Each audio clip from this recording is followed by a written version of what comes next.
सच का जहां।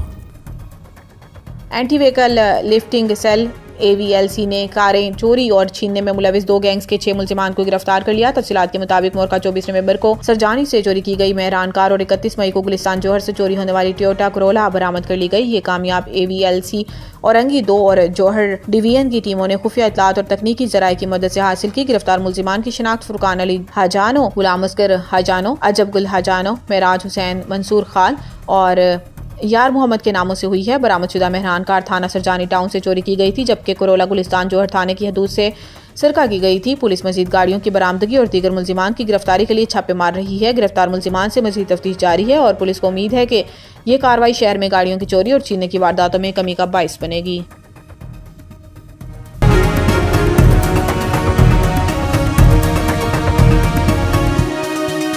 हमारा जहां, सच का जहां।